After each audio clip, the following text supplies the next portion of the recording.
میں آپ کو ایک دعا بتاتا ہوں. حضور پاک صلی اللہ علیہ وسلم اگر دعا کرتے تھے تو اس سے آپ کو اندازہ ہو جائے گا کہ یہ کتنی امپورٹنٹ چیز میں آپ کے سامنے کہہ جا رہا ہوں. کون سی؟ حضور جب دعا کرتے تھے تو یوں کہتے تھے اللہ کی بارگاہ میں, اللہم لا تکلنی الی نفسی طرفۃ عین, اے اللہ تو مجھے میرے نفس کے حوالے ایک منٹ کے لیے بھی مت دینا, تو اپنی حفاظت میں رکھ. حضور جب یہ دعا کرتے تھے کہ مجھے میرے نفس کے حوالے ایک منٹ کے لیے, طرفۃ عین کہتے ہیں پلک جھپکنے کے برابر, اتنے ٹائم کے لیے بھی اے اللہ تو مجھے میرے نفس کے حوالے مت کرنا, تو اپنی حفاظت میں رکھ.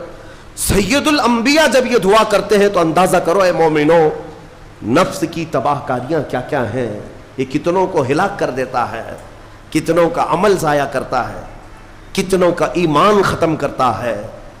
اب میں جو بات کہہ رہا ہوں وہ یہ توجہ سے سنو, یہ نفس امارہ جس نے شیطان کو بھی گمراہ کیا, شیطان کو بھی بہکا دیا, یہ نفس آدم کو سجدہ نہ کرنے کا جو غرور پیدا کیا یہی نفس امارہ تھا.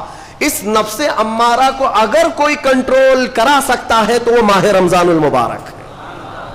بس یہی ہے رمضان کی فضیلت. رمضان المبارک اس لیے تمہیں دیا گیا کہ بڑی بڑی طاقتیں تمہارے نفس کو قابو میں نہیں کر پائیں گی, لیکن رمضان کے روزے تمہیں کنٹرول میں لے آئیں گے, کنٹرول میں لائیں گے. اب سمجھ میں آیا کہ روزے کیوں رکھائے جا رہے ہیں؟ ارے گرمیوں کی شدت ہے, ادھر حلق سوکھا جا رہا ہے, پیٹ پیٹ سے لگ جاتا ہے. ان لوگوں کو پوچھو روزہ کیسا ہوتا ہے جو مزدوری کرتے ہیں, ان لوگوں سے پوچھو جو دن بھر کام کاج کرتے ہیں. میرے عزیزوں, روزے رکھنے کے بعد کیا رب تبارک و تعالی کسی کو اس کی طاقت سے زیادہ تکلیف دینا چاہتا ہے؟ نہیں میرے عزیزوں, وہ رحمان ہے.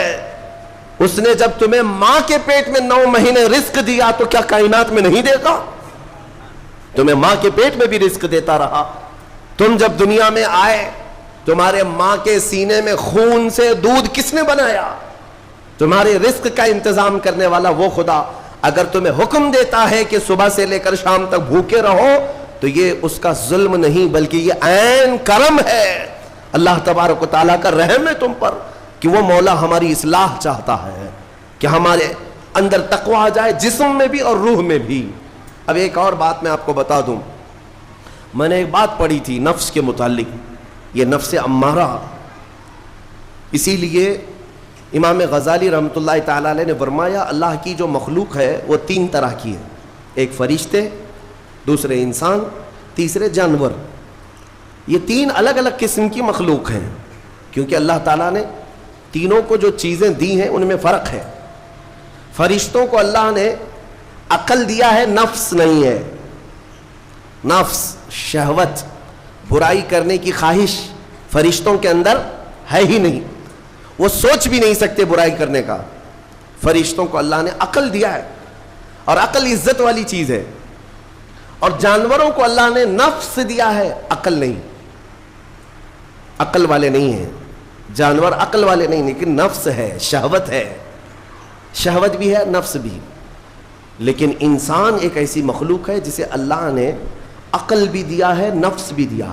مطلب یہ ہے کہ تمہیں اللہ نے ایک چیز فرشتوں والی دی ہے, ایک چیز جانوروں والی بھی دی ہے, دونوں تمہارے اندر ہے, عقل بھی ہے, نفس بھی ہے.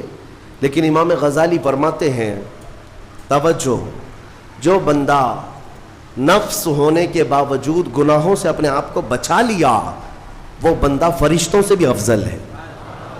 کیوں؟ فرشتے اس لیے بچے ہوئے ہیں کہ ان کے پاس نفس ہے ہی نہیں, اور تم بچ رہے ہو تو کمال کی بات ہے. نفس ہوتے ہوئے بھی گناہ سے بچ گیا تو اس انسان کا مقام فرشتوں سے بھی اعلیٰ ہے.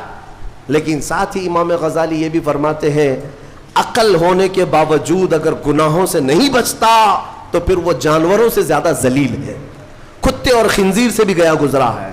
کیونکہ جانور تو بیچارہ معذور ہے, اسے عقل نہیں ہے, نفس ہے. تمہارے پاس عقل ہے اس کے باوجود حرام کاریاں کر رہے ہو تو جانوروں سے زیادہ گر گئے. فیصلہ تمہارے ہاتھ میں ہے کہ تم کون سی زندگی گزارنا چاہتے ہو, کون سی, کہ تم نفس کے پجاری بن جاؤ یا عقل کا صحیح استعمال کر کے فرشتوں والی صفات پر عمل کرو.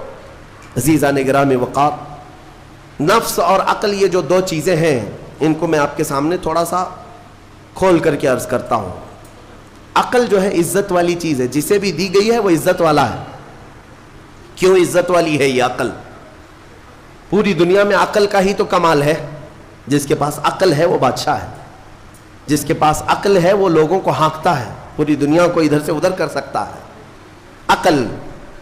اور نفس جو ہے, نفس برائیوں کی طرف بلانے والا, عیاشی کی دعوت دینے والا, موج مستی کرانے والا اور اپنے آپ کو تباہ کروانے والا.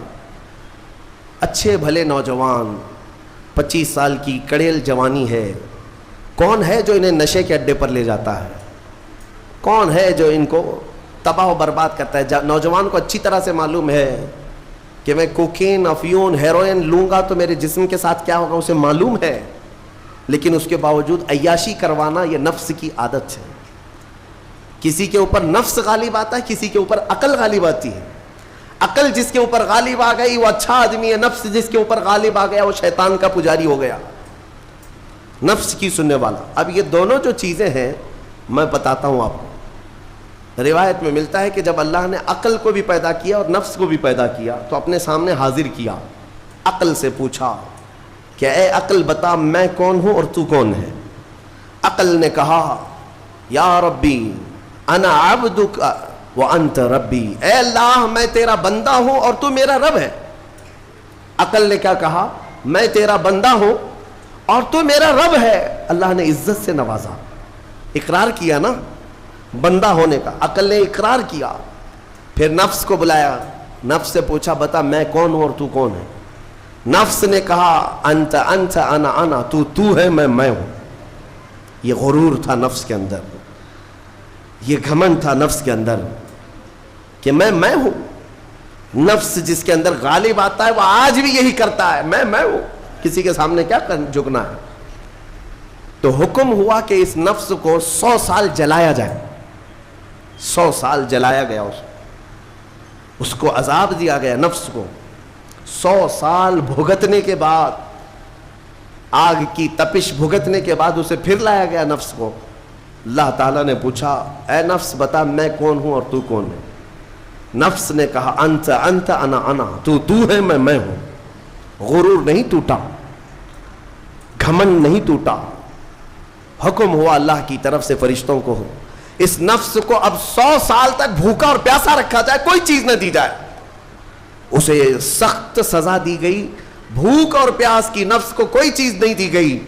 100 سال کے بعد پھر اس کو حاضر کیا گیا, پوچھا گیا بتا کون ہوں میں؟ نفس نے کہا اے اللہ تو میرا خدا ہے, میں تیرا بندہ ہوں. فرمایا بزرگوں نے کہ نفس کو اگر کوئی جھکا سکتا ہے تو وہ بھوک ہے, اسی لیے مولا نے رمضان کے روزے تم پر فرض فرمایا. نفس کو جھکا سکتے ہو, نفس کو کنٹرول میں لا سکتے ہو تو بھوک کے ذریعے سے. ہاں یہ بھوک اور پیاس یوں ہی نہیں دی گئی ہے.